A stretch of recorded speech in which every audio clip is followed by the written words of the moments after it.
तो बोले कि नहीं, ये नमाज में बैठना और सलातो सलाम पढ़ना खड़ा कहां से साबित है, दलील दीजिए। वो तबलीग जमात के 16 आदमी थे। आज तो तबलीग जमात चीन में बैंड है, वहां भी बैंड है। सिर्फ सिर्फ अगर चीन का सरकार इस्लाम को कबूल करता है तो वो बोलता है कि खानका के जैसा मुसलमान बनाओ जो मोहब्बत फैलाता है। वाह, नारे तकबीर, नारे रिसालत। अल्लाहुम्मा सल्लि अला सय्यदिना मुहम्मदिन। अल्लाहुम्मा सल्लि का हनफी में 99% चीन के मुसलमान हिंदुस्तान के मुसलमान के तरह हनफी मजहब में है। अब जमात कौन सा है?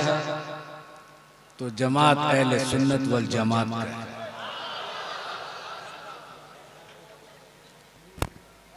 आज से 250 साल पहले 4 बुजुर्ग हिंदुस्तान आए थे चीन से। उनको सिलसिला नक्शबंदिया मुजद्दिदिया में बैत किए, खिलाफत दिए। उन 4 में 3 इमाम थे, तीनों को इजाजत और खिलाफत मिली। चौथा एक शख्स अय्यूब नाम था, वो सिर्फ बैत होके मुरीद होके वापस गए हिंदुस्तान से। ये 3 शख्स जिसको खिलाफत मिली थी उनका नाम है सैयद दाऊद रहमतुल्लाह अलैह, शाह कमालुद्दीन नक्शबंदी रहमतुल्लाह अलैह, शाह शमसुद्दीन रहमतुल्लाह अलैह। ये 3 खानका 250 साल से चीन में मौजूद है आज तक। चीन के कम्युनिस्ट पार्टी इस वक्त चीन दुनिया में बहुत पावरफुल कंट्री है। आज हम तमाम मोबाइल्स यहाँ रखा हुआ वो लगभग 90% चीन का पैदावार है। मेरा चचा नक्शबंदी सिलसिला के बहुत बड़े मशाइख थे। 12 से 12.5 लाख मुरीद था। सुभान अल्लाह। उन्होंने हमें तरबियत दी। अब मेरा ताल्लुकात हिंदुस्तान से इसलिए है कि मेरे वाली साहब हिंदुस्तान आए, मेरा माँ हिंदुस्तान के। मेरी तालीम चाइना में हुई। जब तमाम तालीम खत्म हो गया, ग्रेजुएशन हो गया चाइनीज जबान में, तो मेरा वाली साहब कहे कि क्या बनना चाहते हो, डॉक्टर, इंजीनियर? तो हमने कहा कि हमारे आबो अजदाद क्या थे, हम अपने दादा के बारे में ज़्यादा जानकारी नहीं था। बोले हम सब नक्शबंदी सिलसिला के थे। हमारे वाली साहब यानी कि मेरा दादा शाह कमालुद्दीन नक्शबंदी रहमतुल्लाह अलैह, मेरा वाली साहब कहे कि वो दीन का खिदमत किए, उसका वाली साहब दीन का खिदमत किए। तो हमने कहा कि जब इस खानदान से हम बिलोंग करते हैं तो फिर हमें दुनियावी तालीम क्यों दी? दीनी तालीम किसी मदरसा में देना चाहिए था। तो बोला कि आका अलैहिस्सलाम का एक मशहूर वाक़यात है, हदीस नहीं है, कि इल्म सीखना के लिए अगर चीन जाना पड़े, बस इस वजह से हमारा ताल्लुका चीन से है। और ये आका अलैहिस्सलाम के ज़माने में बहुत मशहूर था, इसलिए हमने चीन भेज दिया तुम्हें। बहरहाल तब मेरा शौक और ज़ौक़ इमाम रब्बानी मुजद्दिद अफ़सानी रहमतुल्लाह अलैह पे हुआ कि सिलसिला नक्शबंदी मुजद्दिदी का बानी जो है इमाम रब्बानी मुजद्दिद अफ़सानी रहमतुल्लाह अलैह। तो जिस शख्स के बारे में मैं जानता नहीं, उनके मजार में जाकर किस तरह ताज़ीम और तकरीम किए मैं नहीं जानता, इसलिए मैं नहीं जाता था। पहले इस शख्स के बारे में जान लूँ, फिर उसके बाद तो मैं स्टडी करने लगा, उर्दू पढ़ने लगा। फिर बहुत जल्दी पढ़ा, क्योंकि बरस जब शौक होता है किसी लैंग्वेज को सीखने के लिए तब अल्लाह ताला भी मदद करता है। वो दीन का मामला था, तसव्वुफ का मामला था, तो बहुत जल्दी ये मरहला ख़त्म हो गया। फिर बहुत सारे अरब ममालिक में मैं गया देखने के लिए, मिस्र, सूडान, इथियोपिया, जितना अरब मुल्क है। फिर उसके बाद सेंट्रल एशिया गया, जितना 1991 में उज्बेकिस्तान, किर्गिस्तान, सोवियत यूनियन टूटने के बाद इस हिस्सा में मुसलमान हनफी ज्यादा है, अप टू तुर्की तक। उसके बाद जब दीनी तालीम पूरा मुकम्मल हो गई, अब ज़ौक़ और शौक़ हुआ तसव्वुफ़ क्या है। और तसव्वुफ़ सीखने के लिए सबसे पहले आपको दो चीज़ चाहिए। एक आपको कामिल मशाइख, जिसको हम पीर साहब कहते हैं। आज यहाँ एक बहुत बड़े पीर महबूब अली शाह रहमतुल्लाह अलैह यहाँ आज हम लोग को हाजिरी का नसीब हुआ। वो कौन शख्स थे, क्या थे, जो दुनिया भूल नहीं पा रहा है। वो पूरी जिंदगी तसव्वुफ़ के बुजुर्ग थे। जब तसव्वुफ़ के बुजुर्ग सुलूक की राह में कमालात हासिल कर लेते तो अल्लाह ताला उनको अपना दोस्त बना लेता है और विलायत के नेमत से नवाज देता है। तो उन्हीं के एक ज़ौक़ और शौक़ और एक रूहानी निस्बत हमें यहाँ खींच के लेके आई। मेरा मादरी ज़बान चाइनीज़ है। अब चीन के बारे में थोड़ा मैं जानकारी दे दूँ। हम रसूलुल्लाह सल्लल्लाहु अलैहि वसल्लम के ताज़ीम में जब वहाँ जुमा का नमाज होता है तो हर मस्जिद है, तो जुमा के नमाज के बाद सलातो सलाम पढ़ा जाता है। और जब सलातो सलाम पढ़ा जाता है, अगर ये गांव साइड में मस्जिद है तो वो किसान लोग खेती करता है, कुछ लोग गाड़ी से जाता है। तो जब ये सलातो सलाम पढ़ा जाता है और इसका आवाज जहां तक जाता है, औजार छोड़ के खड़े हो जाते हैं। सुभान अल्लाह, सुभान अल्लाह। मैं ऐसा ताज़ीम दुनिया के किसी भी मुख्तलिफ इलाकों में सफ़र का हासिल किया, लेकिन देखा नहीं। तो फिर मेरा दिल, ये इतना चाइनीज़ लोग इतना मोहब्बत और इतना ताज़ीम और तौक़ीर, तो वो पता चला स्टडी करके कि ये 3 खानका जो बनाए थे उसी की कमालात है। अब सवाल उठा, क्योंकि तबलीग जमात के लोग भी चीन पहुंचे थे, पाकिस्तान से उनका ताल्लुकात अच्छा था, तो जुमा के टाइम ये लोग बैठे रहते थे।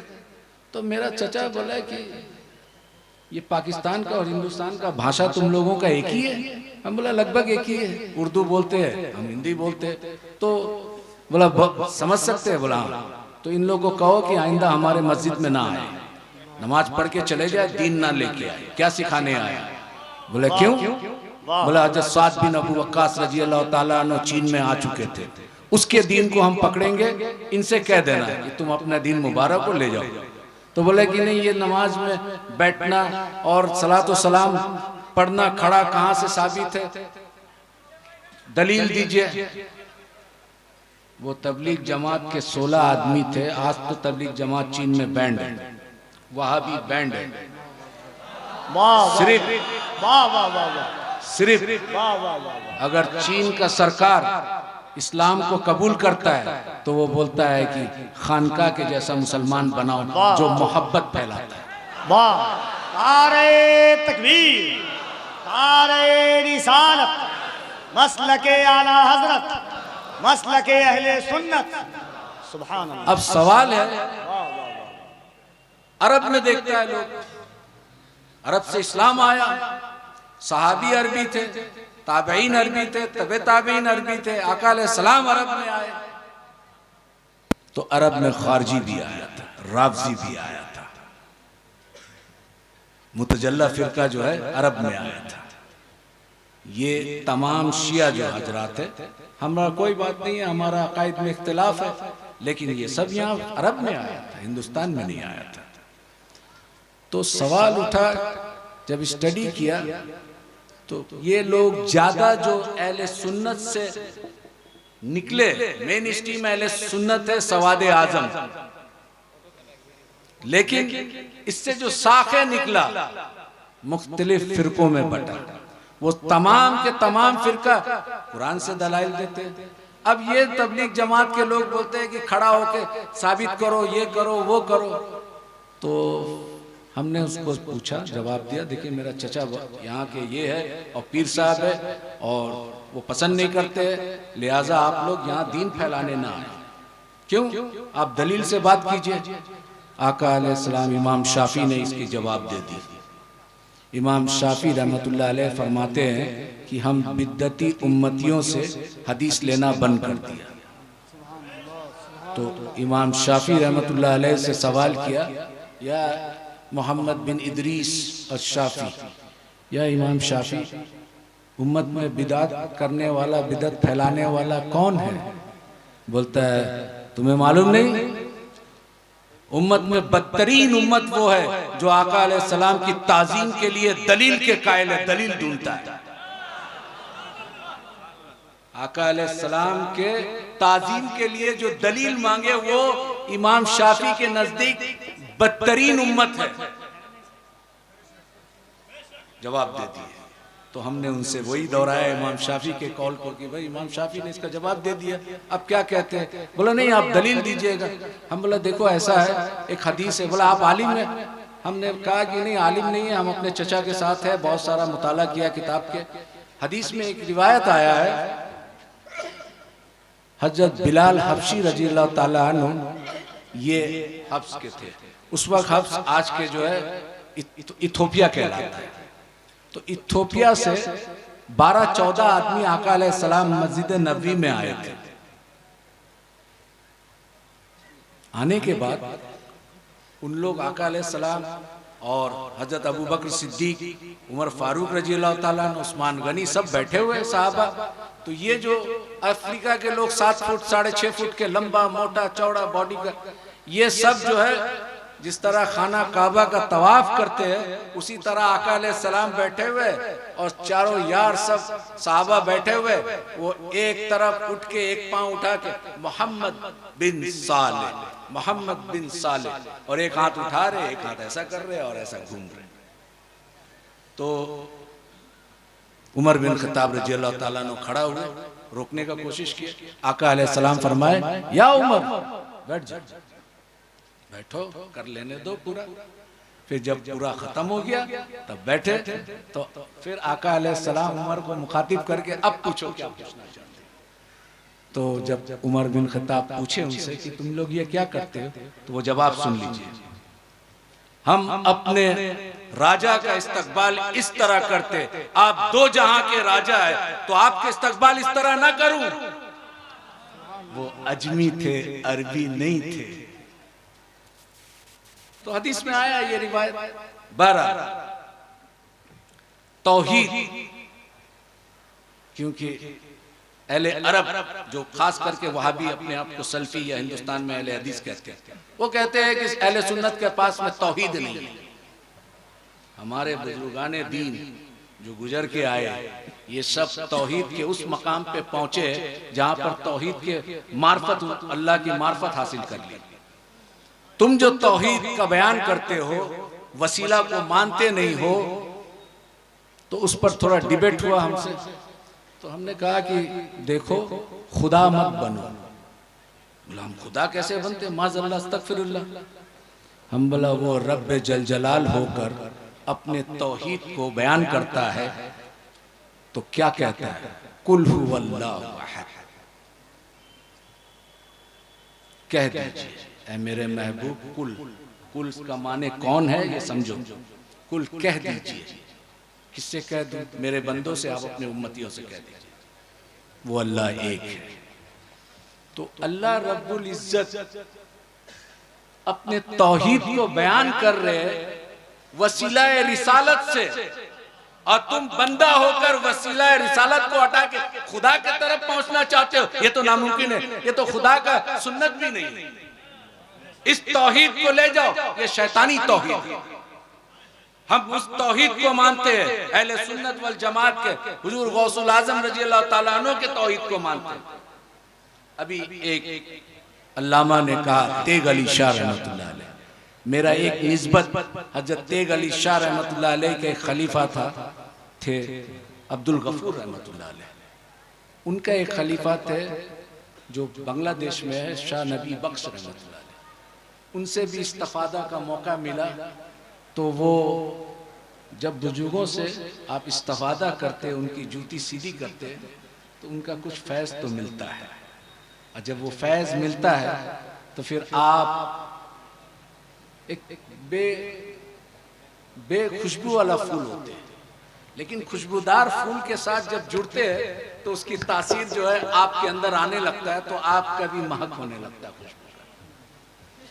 तो ये तौहीद छोड़ दो, क्योंकि रब होकर वसीला रिसालत से अपना तौहीद बताता है, और तू बंदा होकर रिसालत को हटा के डायरेक्ट खुदा तक पहुंचता है। वो तो खुदा का सुन्नत नहीं है, और तू खुदा ही दावा कर रहा है उससे बढ़कर। ये सुन्नत, ये तौहीद नहीं चाहिए। दूसरी एक, बुजुर्गाने दीन क्या सिखाते हैं भाई? एक जब जाहिरी इल्म हासिल कर ले, उसके बाद अल्लामा का डिग्री ले ले, अब वो बातिन के अहवाल को सुधारने के लिए कहां जाए? तो वो किसी बुजुर्ग कामिल वली की तलाश करता है। बहरहाल जो भी सिलसिला हो, और जब वो तलाश करता है तो उसकी जूती सीधी करता है, उस वक्त तक सीधी करता है जब तक अपना इरादा अपने उस्ताद के इरादे में गुम ना कर दे। अब उस्ताद जो चाहता है वो करता है। इसको फनाफिल शेख कहते हैं कि अपने इरादा को तर्क कर दिया और अपने उस्ताद के इरादे को गलबा लाया। वो जो बनाना चाहता है वो बनना चाहता है। वो क्या सिखाते हैं? 2 सब्जेक्ट, तमाम खानकाह में 2 सब्जेक्ट, एक रूह, दूसरा नफ्स। रूह और नफ्स का क्या ताल्लुकात है, तमाम बुजुर्गाने दीन का फोकस इस पर है। अब इसको एक एग्जाम्पल के तौर पर हम समझाते हैं। हमारा एक जिस्म है, जिस्म में एक मुल्क है, उसका कैपिटल उसका दिल है। 2 पॉलिटिकल पार्टी है अमेरिका में, 2 पॉलिटिकल पार्टी है, डेमोक्रेटिक रिपब्लिक। हिंदुस्तान में मल्टी पार्टी सिस्टम है। अब 2 पार्टी लड़ाई करता है कैपिटल को कब्जा करने के लिए, रूह और नफ्स। रूह कोशिश करता है बंदों का कल्ब को हासिल करने के लिए, नफ्स कोशिश करता है बंदों के कल्ब को हासिल करने के लिए। जिसमें 2 पॉलिटिकल पार्टी के हैसियत से अगर रूह गलबा आ गया या नफ्स गलबा आ गया, तो अक्ल सलीम प्राइम मिनिस्टर होता है, इसको खबर देता है मेरा हाथ पांव देखना सुनना ये सब डिफरेंट मिनिस्ट्री है। तो जब नफ्स गलबा पा लेता है और पूरा इसका कल्ब पे नफ्स का गलबा हो जाता है, तो इसको बुजुर्गाने दीन इस दिल को कहते हैं कल्ब जुल्मानी, क्योंकि नफ्स का गलबा हो गया, रूह इसका कमजोर है। सूफी क्या कहते हैं? उनको तस्किया नफ्स के वजह से उसकी नफ्स को कमजोर करते हैं और रूह के ताबे कर देते हैं। जब नफ्स गलबा पा लेता है, कल्ब को कब्जा कर लेता है और अक्ल सलीम को कहता है कि मुल्क में अब मेरा जीत हो गई, अब ये वो सुनेगा जो नफ्स चाहेगा, तो गुनाह करता है। और उसके ऑपोजिट में नफ्स हार जाए, कमजोर हो जाए, रूह गलबा पा ले। और रूह जब गलबा पाता है तो रूह तो जमीन का चीज नहीं है, रूह अरवा से आया, अल्लाह से वादा करके आया, अलस्तु रब्बी कालू बला, उसको पूरा करके जाना है, जिस्म को लेके जाना है।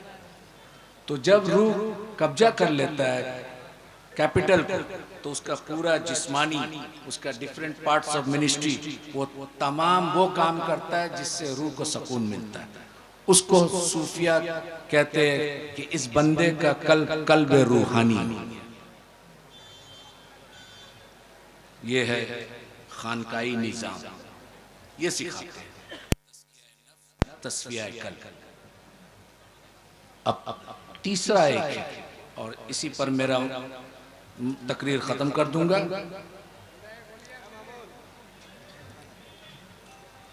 गौर से सुनिए आप लोग। चाइनीज जबान में लिंग ख्वन कहते हैं, लिंग ख्वन। अज़ीज़ान मिल्लत इस्लामिया, शहज़ादे गौसे आज़म, औलाद रसूल हुज़ूर सैयदी शबाहत मियां साहब क़िबला की आमद है। इस्तक़बाल कर लें पूरा मजमा दिल लगाकर। नारे तकबीर, और ज़रा बुलंद आवाज़ से नारे तकबीर, नारे रिसालत, हुजूर सैयदी शबाहत मियाँ साहब किबला फैज़ाने औलिया कॉन्फ्रेंस उर्से हज़रत दाता महबूब शाह, नारे तकबीर, नारे रिसालत।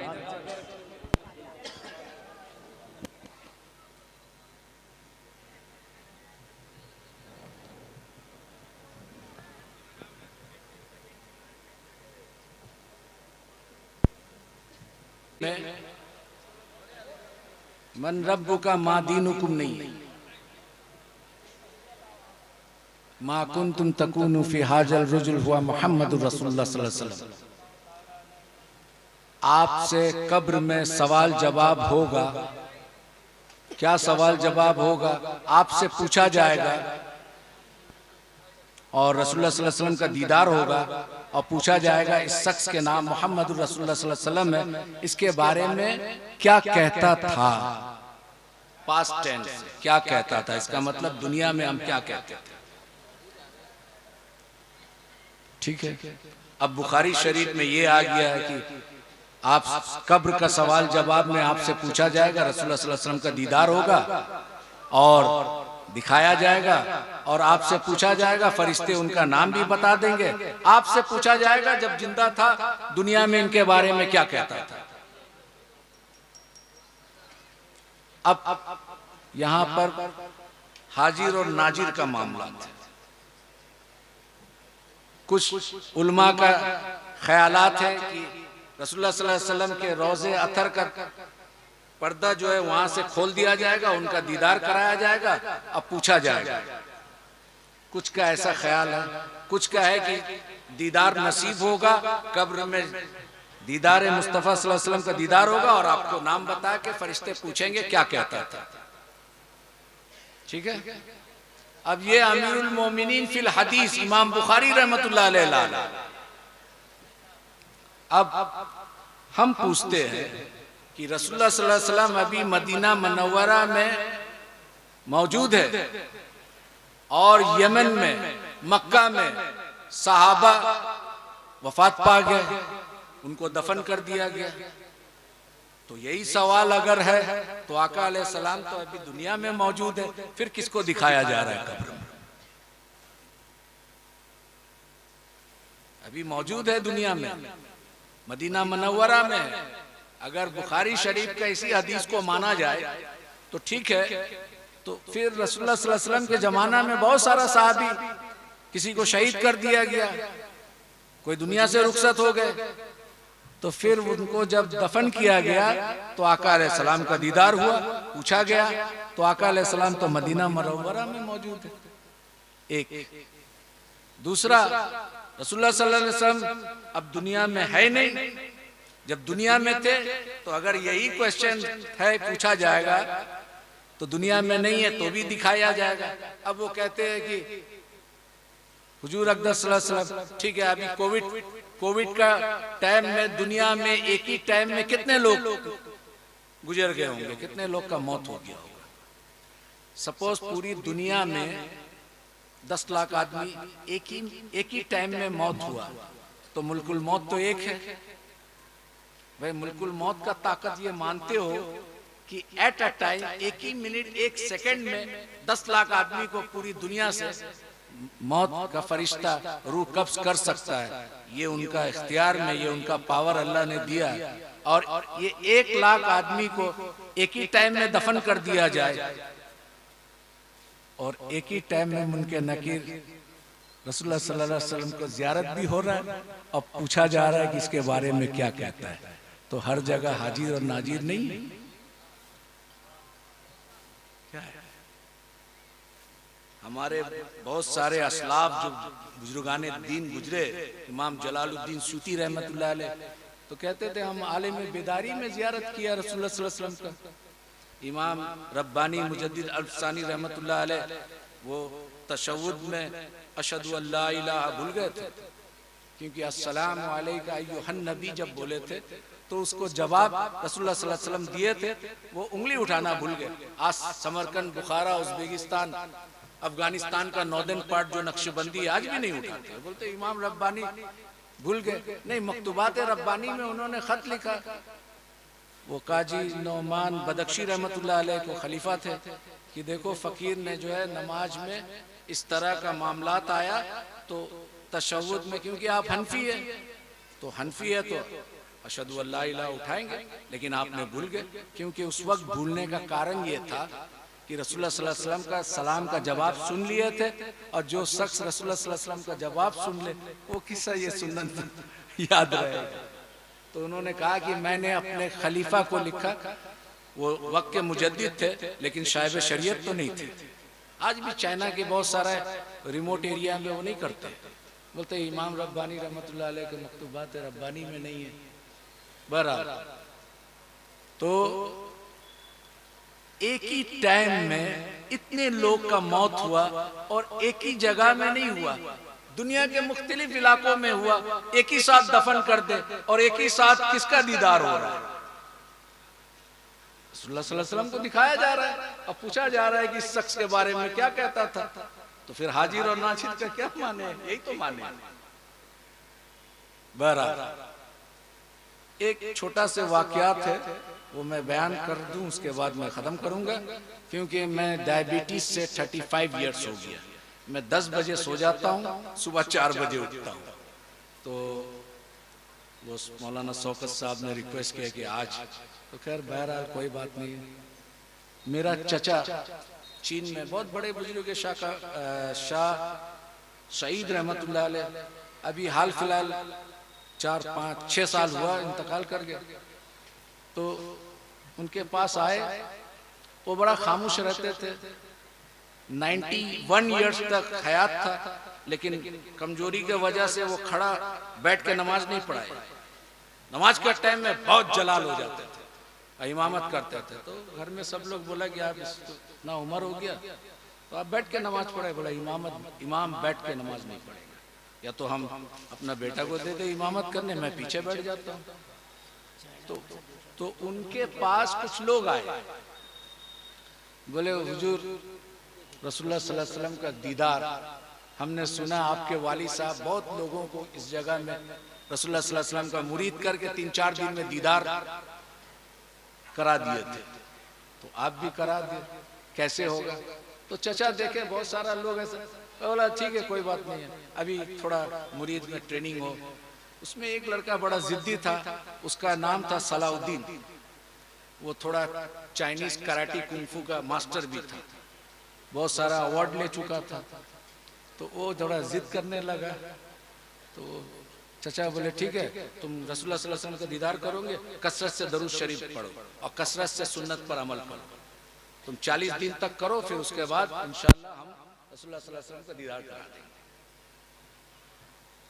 वो शुंफा बोल के एक जगह है, वहां पे सैयद अब्दुल फतूह रहमतुल्लाह अलैह आए थे समरकंद से।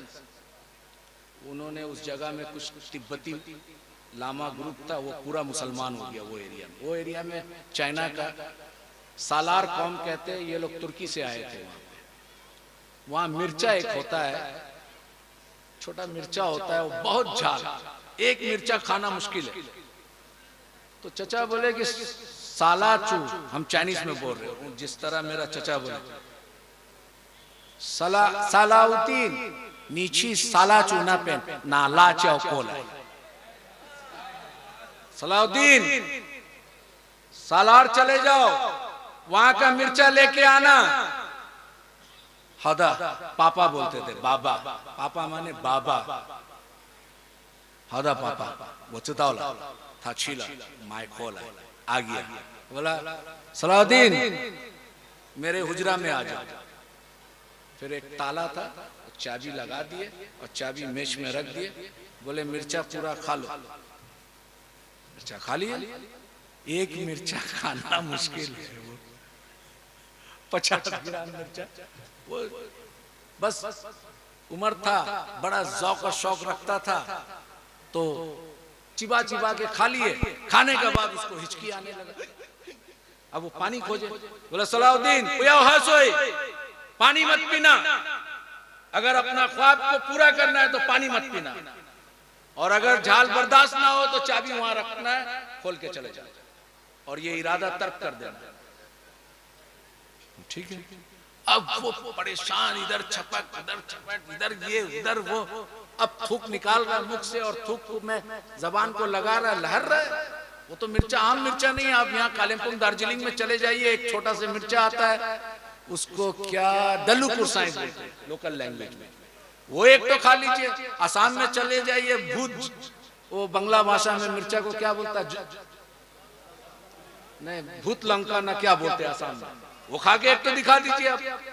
तो वो सालार का वो मिर्चा खाने के बाद ये तड़प रहा है, ये कर रहा है, वो कर रहा है।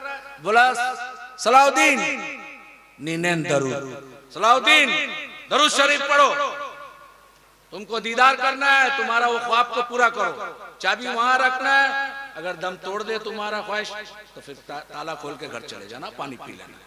अब वो किसी तरह से ऐसा वैसा करके, और चचा जो है तो ज्यादा उम्र हो गया था, सो गए।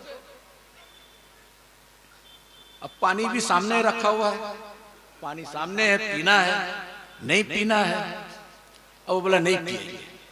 किसी तरह से फजर का टाइम में चचा उठते तहज्जुद के लिए, तो देखा ये अभी भी वैसे ही है, थोड़ा देर के लिए उसका नींद लग गया। जब चचा उठे, आवाज आया वजू करने का, तो वो उठे, सोचे कि हम पानी लेके आएंगे और थोड़ा मुख में डाल लेंगे। तो जल्दी से चचा का पानी लेके आए लोटा में, और बोले कि मैं भी वजू कर लूं ताकि पानी मुख में चले जाए। तो बोला बेशक तुम मेरे लिए पानी लाए, लेकिन तुम अभी वजू मत करना। मैं क्यों? बोला तुम अभी तहज्जुद तो पढ़ोगे नहीं। बोला हम भी पढ़ेंगे, तो फिर मिर्चा का झाल खत्म हो जाएगा। बोला नहीं करेंगे। चलो ठीक है, तुम फजर पढ़ लेना। चचा तहज्जुद से फारिग हो गए, मस्जिद में चले गए, इमामत किए। अब वो पूछने लगा, चचा के हुजरा में आए कि हम पूरा मिर्चा खा लिया, पानी नहीं, ताला भी खोला नहीं, रसूलुल्लाह सल्लल्लाहु अलैहि वसल्लम का दीदार नहीं हुआ। बोला तुमको नींद लगा था? बोला थोड़ा देर के लिए लगा था। क्या देखा? बोला हर तरफ पानी देख रहे, आसमान से पानी गिर रहा है, पहाड़ से पानी आ रहा है, घर में पानी है, हर तरफ पानी पानी। बोला हाँ ठीक है अल्हम्दुलिल्लाह। कल जब मिर्चा खिलाया था तुम्हें, वो आम मिर्चा तो नहीं था, सालार का मिर्चा था। तो तुम पानी के लिए तुम्हारा मेंटली, साइकोलॉजिकली, तुम्हारा जाहिर, तुम्हारा बातिन, तुम्हारा हर चीज तवज्जो पानी में था। जब तुम्हारा पूरा तवज्जो पानी में था, तो ख्वाब में तुम पानी देखा। अब जिस दिन रसूलुल्लाह सल्लल्लाहु अलैहि वसल्लम पर इस तरह का तवज्जो करोगे, तो वो रहमतुल लिल आलमीन का दीदार नसीब। वाखिरु दावाना अल्हम्दुलिल्लाहि रब्बिल आलमीन।